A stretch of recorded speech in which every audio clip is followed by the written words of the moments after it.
Recently, I've been having some interest in a sports psychology and fitness psychology certificate through Cal State Dominguez Hills. And today we're going to be talking about what to do when we feel burned out. Judith, go ahead. Hi, yes, good morning, everyone. Thank you for your patience. Can't have technology without difficulty, so here's ours for the day.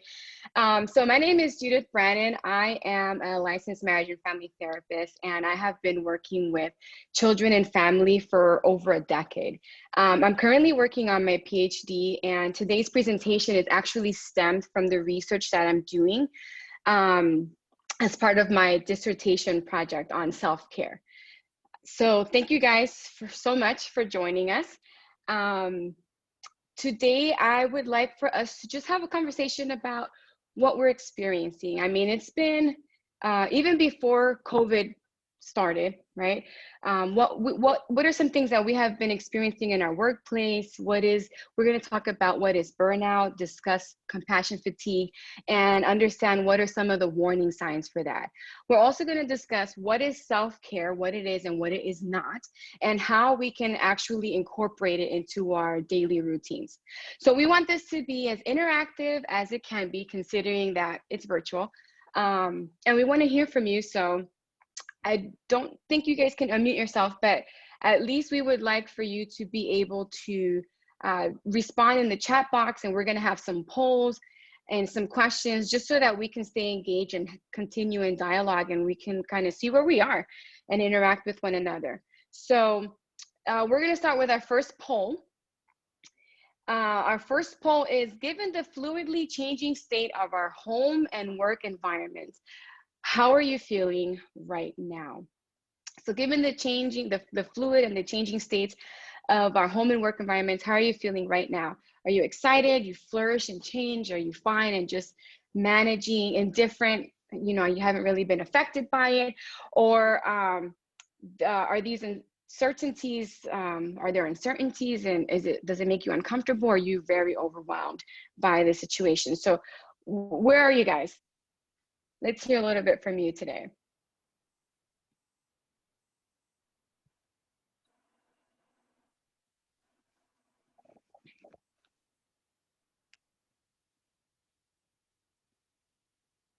All right, give you guys a couple more seconds.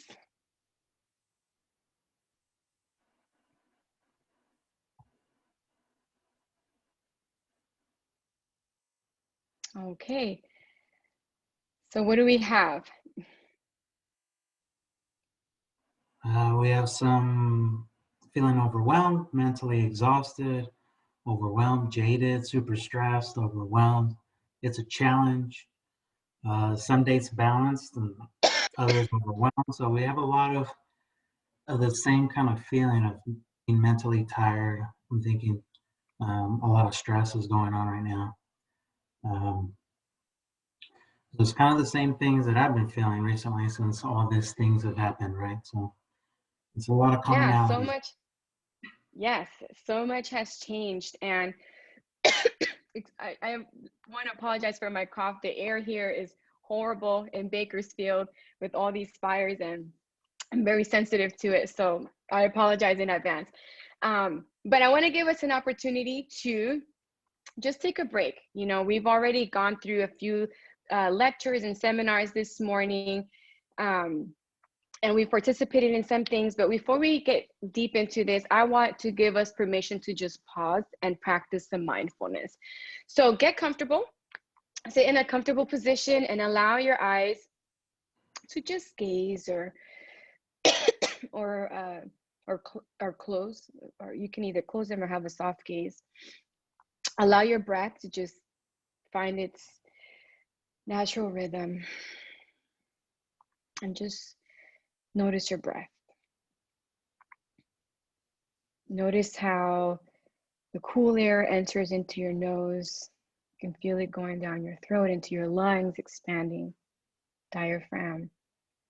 And notice how warm it is when it comes out when you exhale.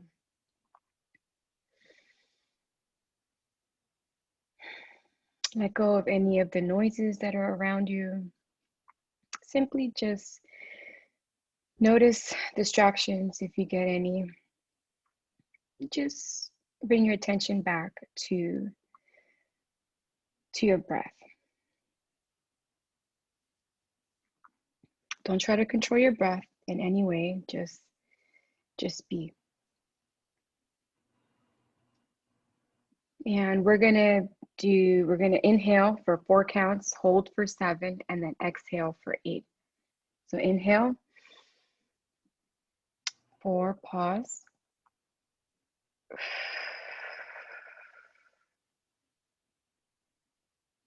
Let's do that again. Inhale,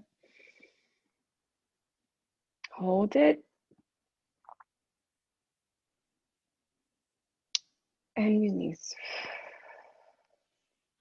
And whenever you're ready, just join us. You can open your eyes or return to the screen. All right.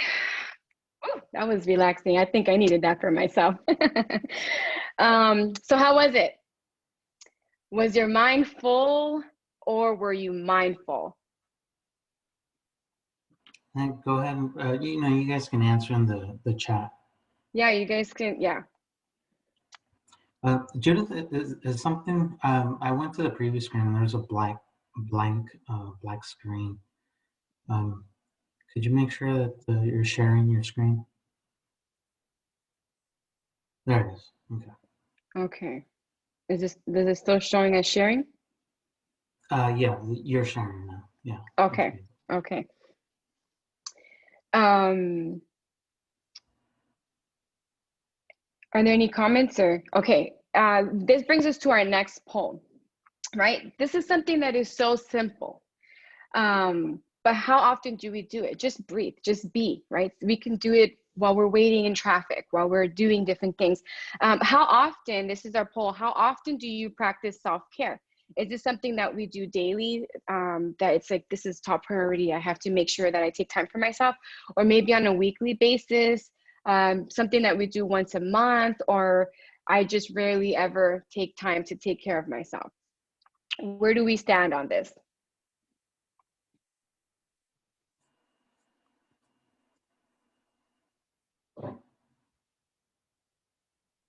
So I always forget to breathe during stressful situations. Breathing is my superpower. Thank you. And then the live poll, it says, how often do we practice self-care? We have 22% right now daily, 35 weekly, and then about 25 to 24 maybe once a month. And then we have about 20%, 23%. I rarely ever take time for myself.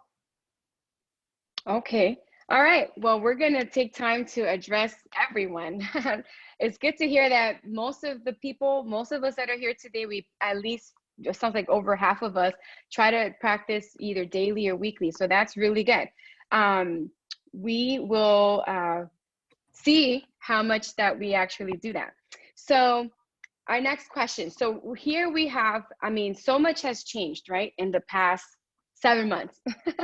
Our world has been just completely upended with this pandemic and different things that have been going on, natural disasters, civic unrest.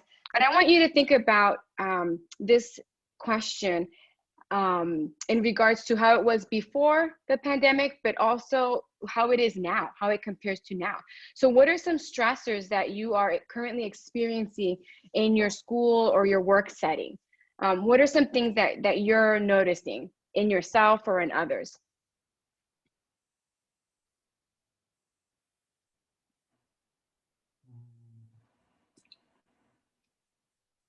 Let's see.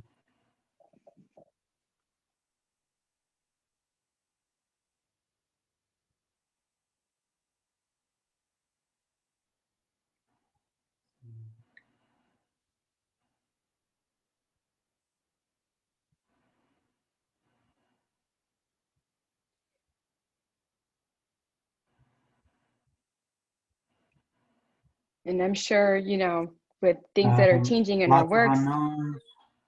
We have lots of unknowns, volume of effectiveness, Lots of tension, lack of collaboration, unexpected tasks, Mm. overreactions, quick to explode. 2 teachers a week taking leave of absence due to stress, lack of connectedness. People are experiencing Zoom fatigue, which is a real thing. A lot of colleagues feeling isolated and stressed, virtual learning, and lack of activity support for parents and families. Okay, so these are some of these issues are stuff that we probably never would have experienced, or we would have, are new to us, right? Somebody said Zoom fatigue. That is real. I think once we're done with this, I don't know if I want if I want to be on a video conference again, but it can be challenging. A lot of things that we experience just on a regular basis, even with doing things via Zoom, are behavior issues, right? Not only with our students, but also with our staff. You know, being able to have that communication or that support that is necessary to be able to run efficiently, to work efficiently. I heard people say something about communication. There's a lot, you know, communication, especially in this time, is very important. And communication can sometimes be lacking within departments, in the school settings, in the workplace.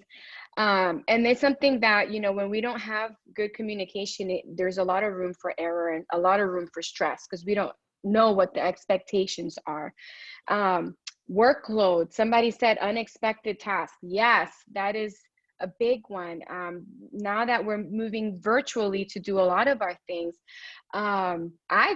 I find that we do more work, even though we're working from home, because there's things that we have to account for that we probably wouldn't have to had we been in a more social environment. A lot of people feel isolated in this, so things that we can normally collaborate on, now we have to work independently. For COVID, you know, like I had mentioned earlier with the pandemic, lots of people experiencing anxiety, fear, depression. For some, social distancing has become social isolation, and mostly out of fear, sometimes out of fear. So I know of some people who haven't seen their parents because they're elderly, and you know, with good reason. Since the pandemic hit and the parents are living by themselves, you know, so it's very challenging. There's lots of uncertainties in our personal circles and also in our workplace.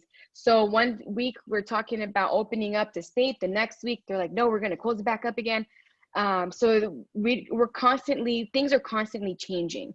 Some people have lost their jobs or have to change their field or and what they're doing. There's a lot of financial hardship, grief, loss. I mean, there's a lot. There's a lot of things to be stressed about. We're being pulled in lots of different directions. And like I said before, we're living in a completely different world than we were just 7 months ago. I mean, and this is not even mentioning the civil unrest that we've witnessed, right? That we've seen through social media, social crises, protests that have been going on since the shooting of George Floyd and Breonna Taylor and so many countless others. I mean, needless to say, 2020 has been quite a year. A lot of unexpected things, but as individuals, you know, we have been experiencing a lot of stressors. And this also includes specific work stressors as well, but also personal stressors, right? A lot of us probably have had family members that have been impacted by the virus and have been sick, or maybe we've lost some members, unfortunately. So, you know, there's a lot that's going on with us, and I'm bringing this to our attention because I want us to be aware of what we are experiencing, and how we can address them individually. So one of the things that I find is when we're constantly experiencing the stress and we're constantly giving of ourselves, eventually we end up running on an empty tank, right? And just like how it is a car, if you don't put gas in your car, it will leave you wherever you are, it will leave you. And I've experienced that, you know, trying to push the limit. Oh, I can still go, and run out of gas, and I'm stuck there, you know.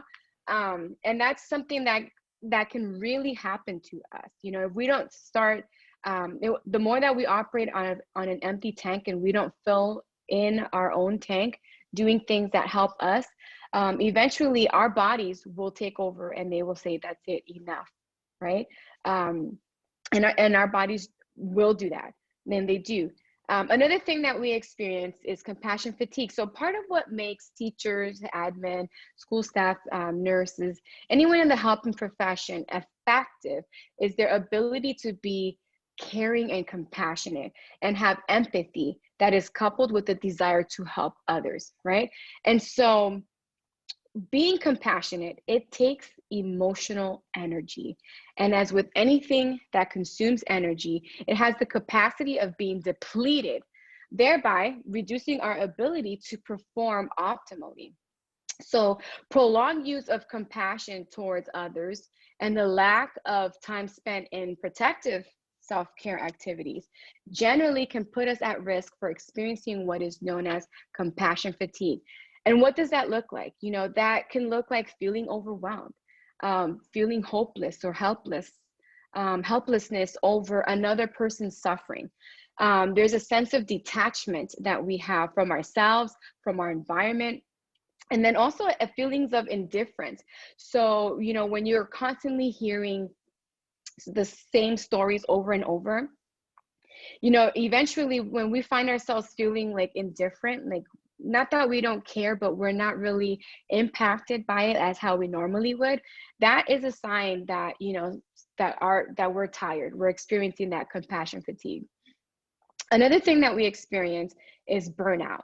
And burnout is, believe it or not, is very common. Burnout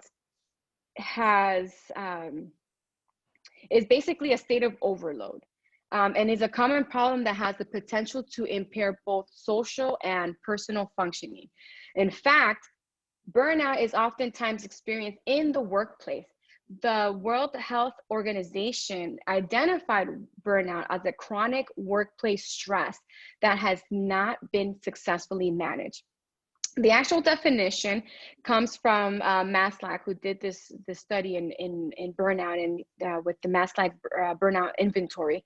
And the definition that they came up with is a syndrome of emotional exhaustion, depersonalization, and a reduced personal accomplishment that can occur among individuals who work with people in some capacity. So people who are in the people working profession, people who work with people, medical professionals, teachers, anyone in the helping profession can be susceptible to burnout.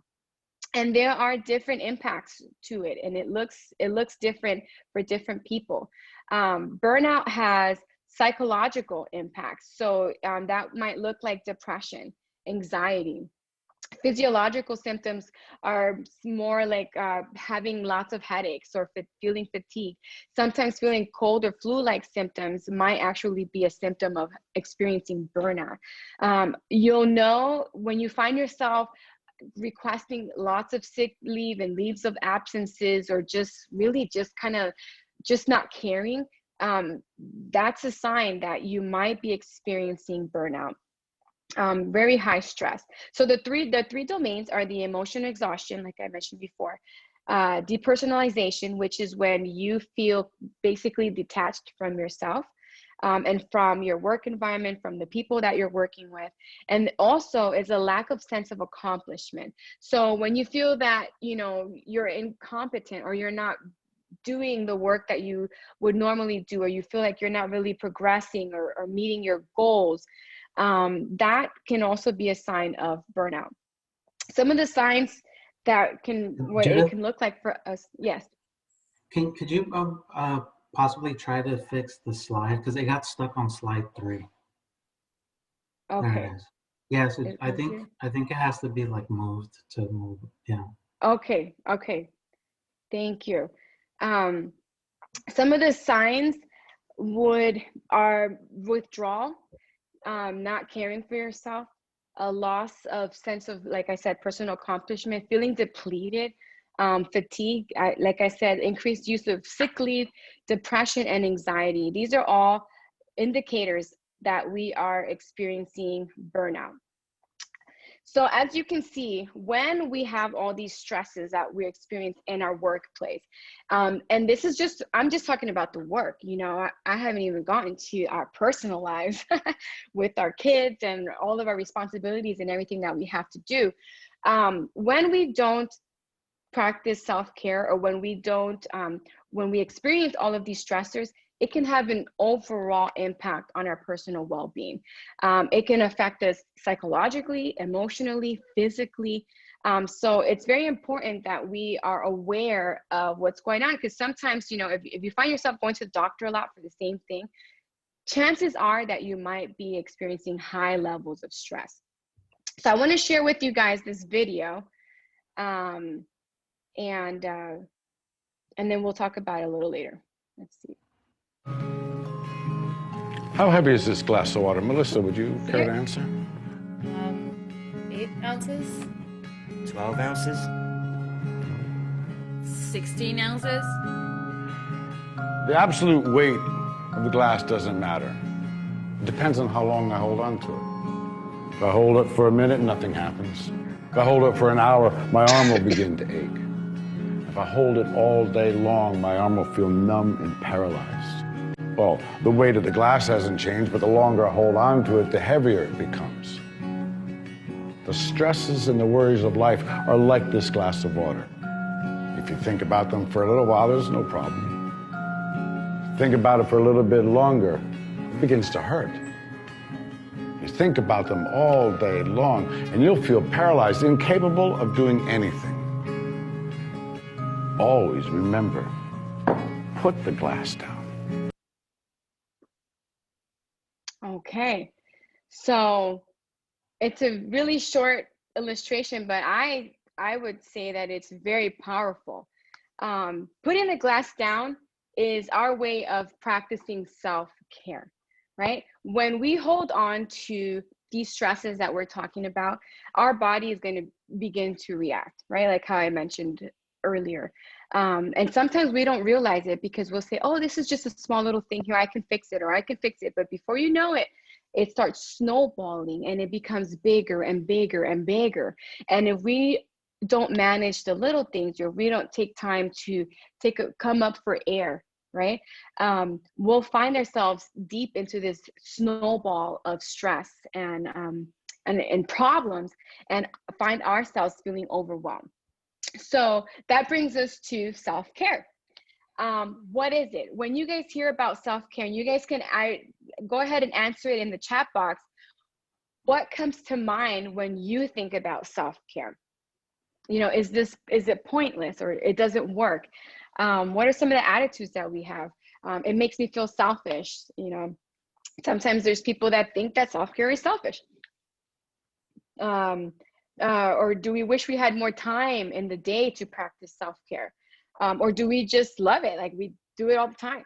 Where are we with that? What comes to mind when you think about self-care? Like, first thoughts. Taking deep breaths, setting healthy boundaries. It's necessary. Sandra says it's hard to get into a routine. Samantha Ford says taking time for yourself. Jonathan says it's essential and necessary. Christina, time for yourself. Diana, walking my dog. Erica says it's important. However, I'm often pushed aside to take other things as a priority, which I hear a lot of that. Brenda Landero says the ocean. Rosanna says, what if you feel guilty about taking self-care? That's a major one. I love self-care, but it's hard to take time. I like to travel, connecting with my inner child, and self-care is a learning process, which that's absolutely true. It's a process that we do. Yes, thank you guys for sharing. Those are all really, really good points. You know, our attitudes themselves can actually sometimes become a barrier to our self-care practices. And I'll give you an example. So let's use culture for an example, right? Cultural barriers. In some cultures, taking care of yourself can be seen as weak, right? It's, you know, you want to be like that strong, like a superwoman or a macho man, and I can do this, I can do everything, and taking a break can be looked at as a sign of weakness. Somebody had mentioned feeling guilty, right? So in the workplace, sometimes there's kind of like this unspoken rule or unspoken thought, right? That if you take your time off, right? Some people feel guilty for taking time off or making use of their sick leave or vacation leave, right? Because sometimes it's frowned upon. I've seen places, and I've been to places where when people take their time off, where they take their mental health days, it's like, oh, they can't handle work, or they're not cut out for this kind of job, when in reality, that person is actually doing what we all should be doing, is taking the time, recognizing our boundaries, recognizing our limits, and taking time for ourselves.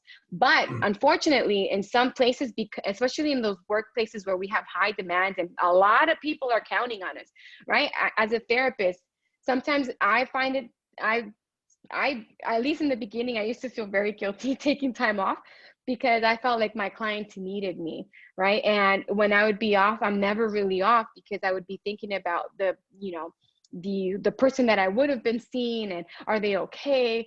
And my time off, I wouldn't be resting until finally I had to say, I need to be able to take care of myself and fill my cup in order so that I can be available for this person and be able to give them my best, right? Because when we're not at our best, what happens is our services, our performance is compromised, right? It's kind of like driving when you're really, really sleepy. I mean, we lag. We can't really drive as effectively as we can when we're fully alert and aware of our entire surroundings. So that's something that that we've seen. Some attitudes that we've seen in the workplace. For us personally, other people have unspoken rules for themselves, maybe, that they're super proud. How many of us know that person, right? That says, I've been working here for 25 years and I never took a sick day or a vacation day off, time off, right? There's people like that, and they're so proud of it. But in reality, my thing is, well, how do you take care of yourself? And also for some, fear of taking time off work. So, if we take off too much time, the perception might be that we can't handle it, or we're not cut out for it, like I mentioned earlier. And, we might be losing our jobs, right? Or we can't meet our productivity requirements if we take time off. So I'm asking about these attitudes because I want us to be aware of, what are our thoughts about it, and how can we make small shifts about our attitudes to shift our attitudes to be a little bit more positive towards taking care of ourselves. Because at the end of the day, we're worth it. And, you're worth it. And you are such a valuable and important part of society. The work that you do working with students and people in need, I mean, you guys should be, pat yourself in the back, because without you, I don't know what our country would be like in the future. So you're important, and we want you to be able to take care of yourself. So we've been doing a lot of this talk on self-care, but what is it? Self-care, and this is like a lot of words, so I'm going to try to summarize it. But essentially, it can be understood as the free and autonomous choice of tools or things that we can do, individual actions that we do to maintain the quality of life, our quality of life. And Marcial, I know you want to jump in here because this is your favorite slide. Yeah, well, I just wanted to, every time you bring this slide up, I always talk about, make an emphasis for the people who are watching and reading this, just really make an emphasis on the sections where it says an individual's action and the practice of activities, because I want to just, this isn't just a construct, a word, right? It's actually self-care as an action step. It's things that we do, like the person I mentioned before, is the process of what we do. The actual actions that we do is self-care. Yes. It's a verb. It's something that is active, something that is constant, it's ongoing, and it can be anything that we do that promotes our self-care. The American Counseling Association describes it as activities to maintain and promote emotional, physical, mental, spiritual well-being to best meet our professional responsibilities. Yes, all of the above. We are a whole person. So simply put, it's taking care of ourselves. And somebody mentioned earlier, walking their dog was self-care, right?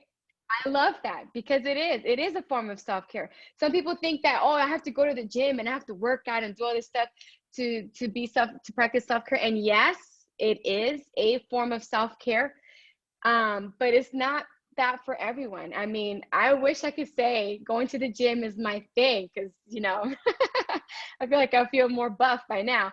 But it's not. It stresses me out because I'm always thinking about the goal that I want to reach that never gets attained, you know?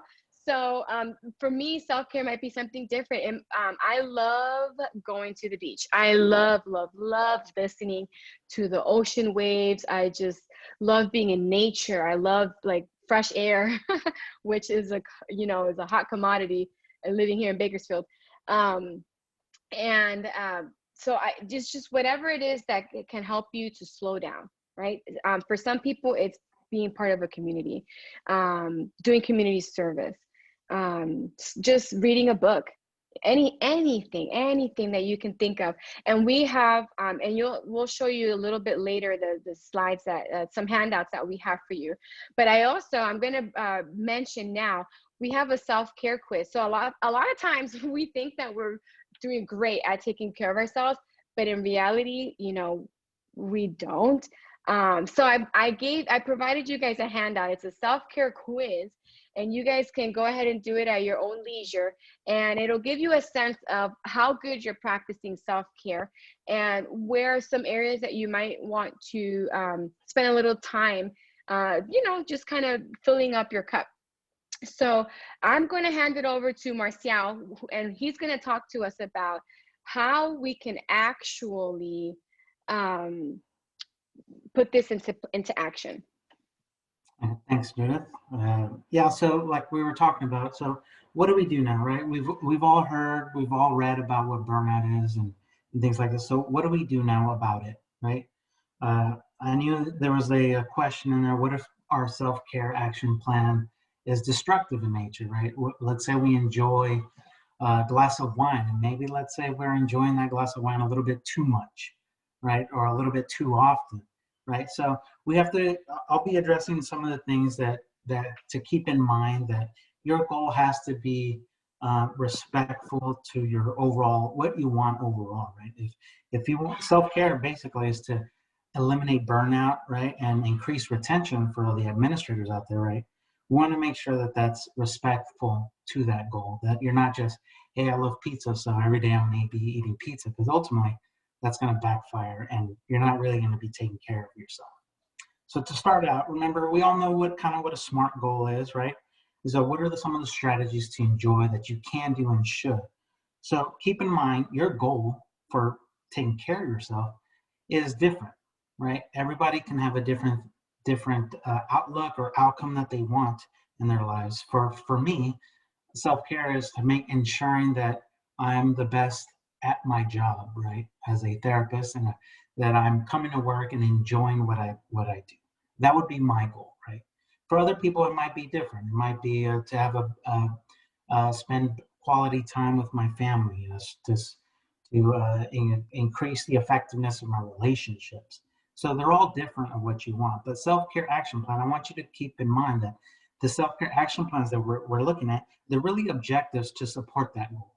They're really action steps to, okay, if I want to become a better therapist, what are some of the things that is going to allow me to do that better? Right? So if we look at it as this, as self-care as an objectives that we accumulate and work on, then we can kind of make a frame, okay, so what are the types of things that I can do to improve myself? Right? Because that's basically it. These objectives are basically just to improve anything that you would want, right? And again, objectives, that what I'm going to be talking about, They're really just a tool to help your mind focus. We can create all these plans, we can create all these marvelous objectives, all these SMART goals, they're pristine and they're like top notch, right? But at the end of the day, they're really just tools to help you focus mentally about what you want and what's important to you, right?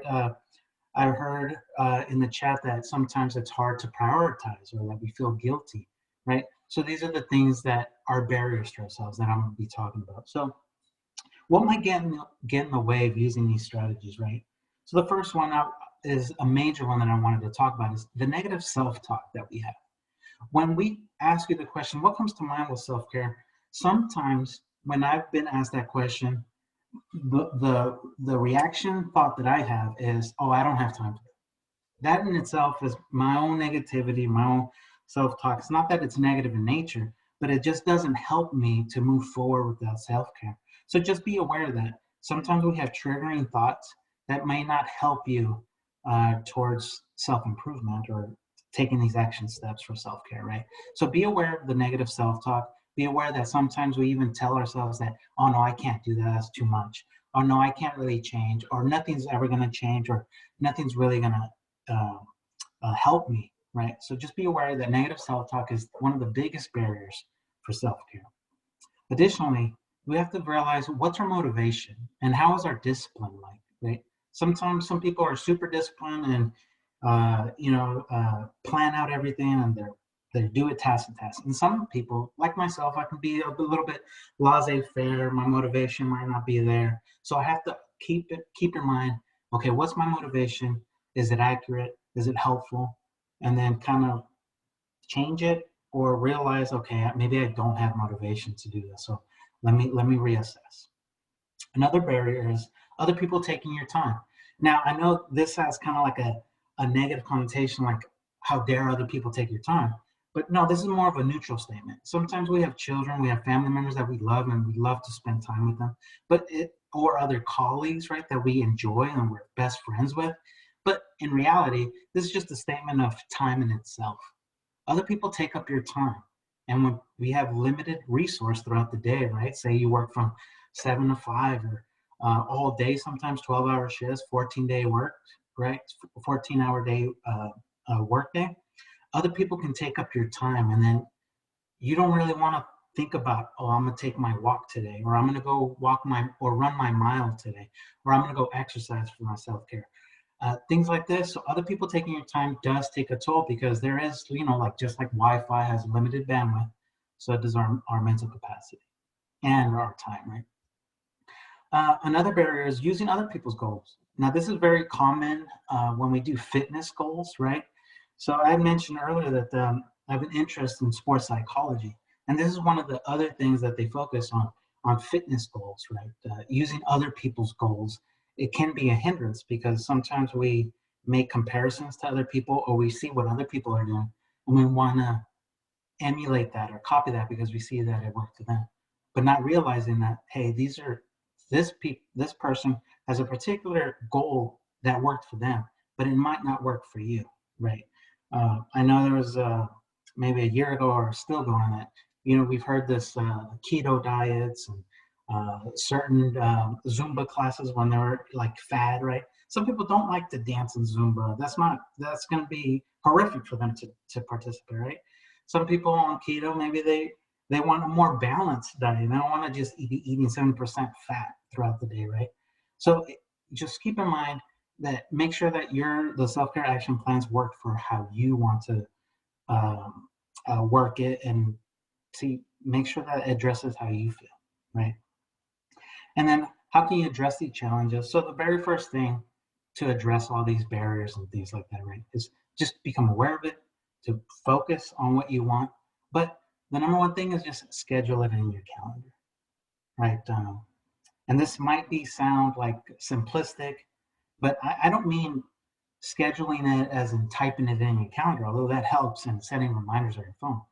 I want you to schedule it in your life, right? Because that's the most important thing. Schedule it in your life, whether that's a post-it in front of your computer screen, a flow chart on a board on the side of your wall, in your Outlook calendar, right? But I want you to schedule it just in your mind, in your life, that, hey, this is going to take priority because this is something that I have to do, right? If it's important, we have to make it important, right? And the second thing here is start the plan. I know a lot of that's very simple also, but a lot of times we hear about people when they have an issue, and a lot of times they spend so much time talking about the issue that they have, the concern that they have, which can be beneficial at times, but sometimes it can envelop their whole world, their whole day, and not actually give them a chance or an opportunity to start their plan, right?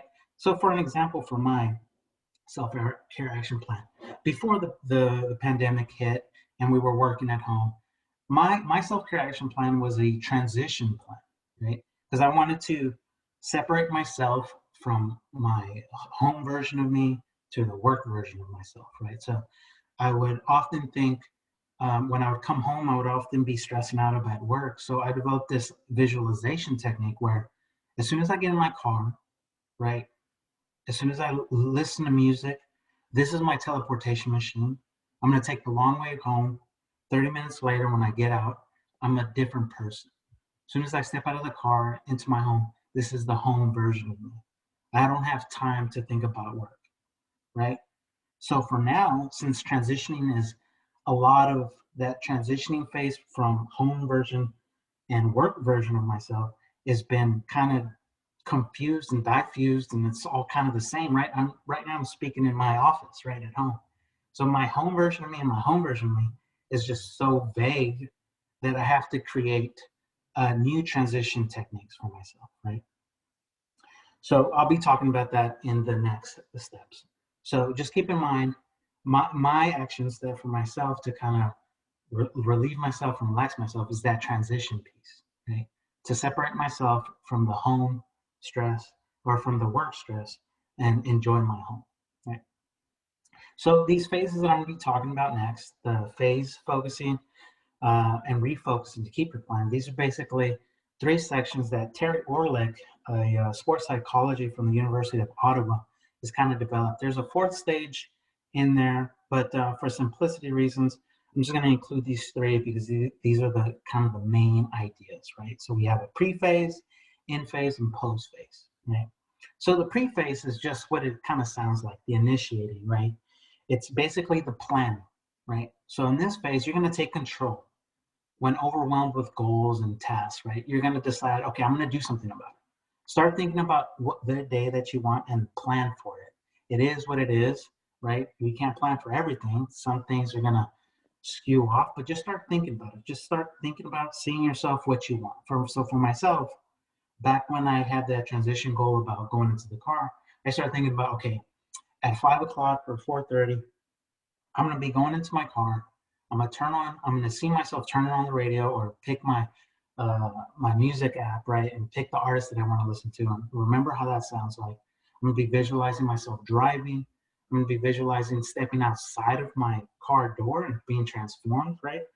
Right, this magical door, right? So I'm already visualizing, right, which is a technique that we always use for different things, mindfulness, right, going to our happy places and things like that, right? Even sensory, right?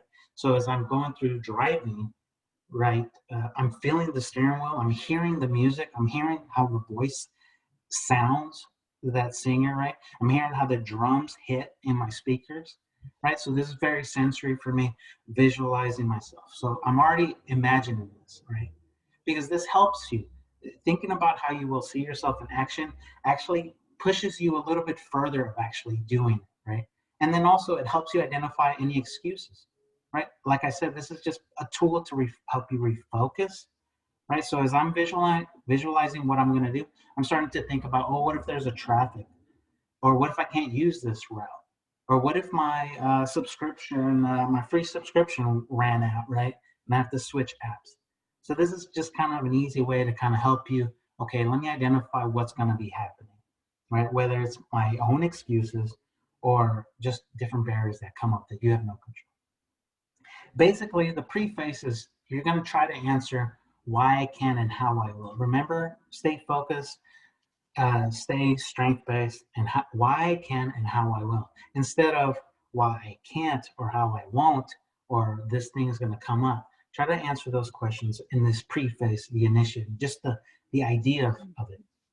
Now, once you have your idea, your plan, whether it's, hey, today I'm going to be running a mile after work because I like the way I feel after I exercise, then then you have to be thinking about, okay, how am I going to, do I have shoes? Am I going to have enough time after work? This is the phase where you start thinking about how it's going to work, right? Now, once you have an idea what you want, what you scheduled it in your life, you've prioritized it, the in-phase execution is basically the action. What are we going to do? So during this action steps, let's say I'm driving, right? In this action step, remember, while you're in action, enjoy the action. I'm listening. I'm not worried about how I'm going to feel when I get home, the outcome of it. I'm not worried about what I did at work. I'm actually enjoying and performing with purpose with the exclusion of everything else. I'm in it. I'm in the zone. I'm listening to the music, right? This is the part where you're actually following your plan and executing. You savor your actions, right? If yours is running that mile, then enjoy that mile. Enjoy the breaths that you're taking. Enjoy the sweat. Enjoy how you feel when you're done, and enjoy that you're actually doing what you want to be doing. Post-phase monitoring is just basically you're reevaluating and adjusting, right? If any plan, we always have to include, hey, how well did that plan work out, right? And during this phase, do not focus on what wrong, but focus on improvement. Let's say you didn't run that mile today. Well, then what can you improve? Maybe it's just walking a mile first, or let's say you're just walking around in the house first, if that's what your goal is. So for me, let's say since I can't take that drive right, or I don't, my transition is the shirts that I wear right are different than the shirts that I wear when I'm at home. As soon as 4:30, I'll go to another room. I'll take my polo shirt off and wear a t-shirt. I also have a different computer that I use. I don't use my personal computer for work stuff. I'm fortunate enough that my agency or my school gives me a computer to use at home. As soon as I'm done, I close that up, I put that in my briefcase and put it in the closet, right? So all these little transition events and ideas help me because that's my plan, right? It's a self-care action plan that it is benefit to me. I need that transition to be clear in my mind to help me kind of relax. So in the post phase, this is where you identify what went wrong, but not in a way to be punitive, but just to kind of clarify, to kind of help you improve, right? Know what you know, and then also know that if you even tried it, right? Even thinking about it, know that you did, and that you're on your path. Praise yourself. Plan your day, and to understand this will improve your performance overall. So just remember, if you have it in your mind, if you're actually attempting to do it, the better you do it, the better you try something, the better you're going to be doing it. I think Yes. that was the last slide. Yes. Okay, and then Thank you so much. Oh, sorry. So, thank you, Marcial, for showing us how we can actually implement that. On this slide, we're giving you guys some resources on how to put in practice what Marcial had mentioned. You'll see self-care strategies, and you don't have to start in all these domains. You can just pick one that works good for you, or something that's feasible for you.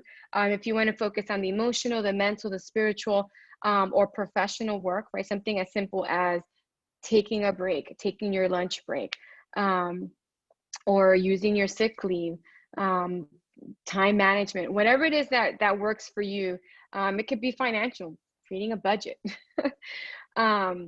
And you can use this self-care plan just to kind of write it out, and we have it out there for you as a handout so that you can use it and reuse it and change it and adjust it however you see fit. Also, there's another handout, and I'll show you what it looks like. It's COVID-19 and your mental health. And this is a really good resource that I found through the National Mental Health Association. And And this is things that you can do. First of all, it addresses some concerns that people experience, and it validates them, because, you know, we're in the middle of a pandemic and it's real. And a lot of people have different experiences with this. So talks about, gives you information on what you can do, how you can take care of yourself, like talking to family, different ways that you can interact and meet that social need that we have. So and it's also a really good resource that you can share with others. So feel free to do that as well, because I think that, you know, you'll find it handy, and other people might as well.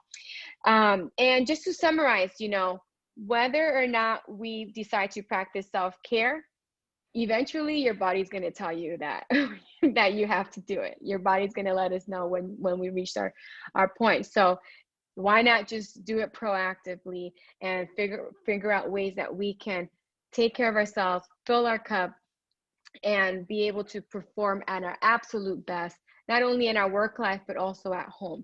So if anybody has any questions, I don't know if there's any questions or comments that were left on there, we'd be happy to field those. We have a couple minutes left.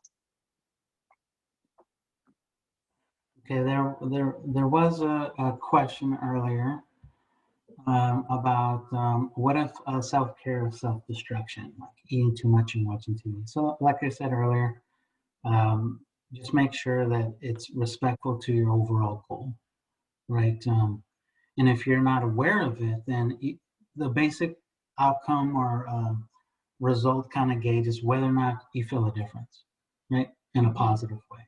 If you're doing something you feel positive about it and it's helping you overall, long-term wise, then it should be fine. But if, like I said, let's say it's a glass of wine, which some people can do that, right? A day at work, and if it helps you unwind, then I'm not going to set limits to what your plan is, because that's individually always up to you. But just keep in mind, at the end of it, is it helping you? If it's not, then reassess, like I said, reevaluate, and try to figure something else that would work for you, right? Sometimes breathing doesn't work for everybody, right? So even having little tangible, little tokens. This is like a grounding token, right? Where if I'm at work or I'm feeling stressed, I've created this one, right? I made it out of leather and a little magnet in there. So yeah, I can fidget with it. I can put it on metal things. I can put it on my water bottle. And this kind of helps me. It's a reminder that, hey, you're at work. It's going to be fine. When I put it down, I'm off of work. It's time to relax, right? Or it can be the other way around.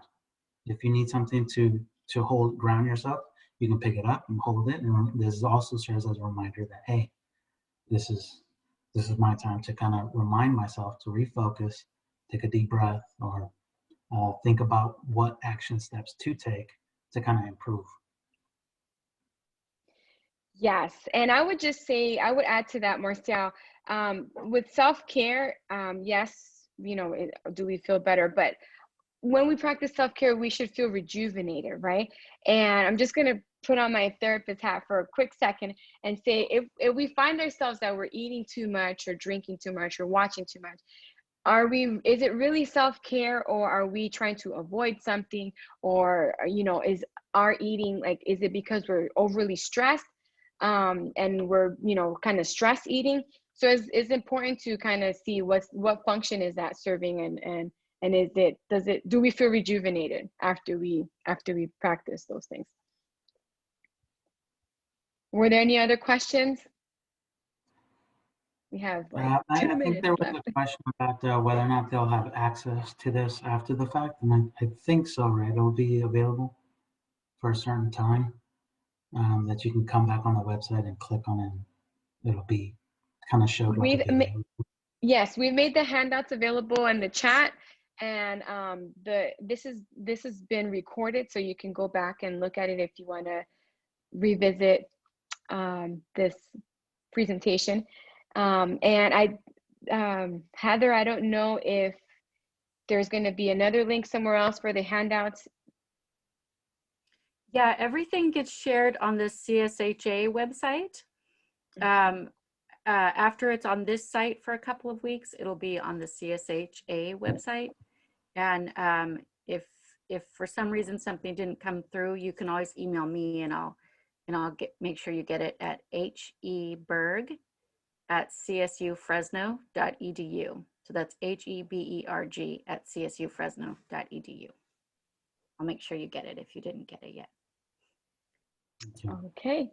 I don't think we have time for any other questions, but if you do, here is our contact information. So that way, if anything comes up, you're welcome to contact us and we'd be happy to help. Thank you guys so much for joining us, for spending your time with us. I really do hope that this was helpful, that you've learned something and you can take something with you. And we wish you all the best. Thank you for the work that you do. Take care.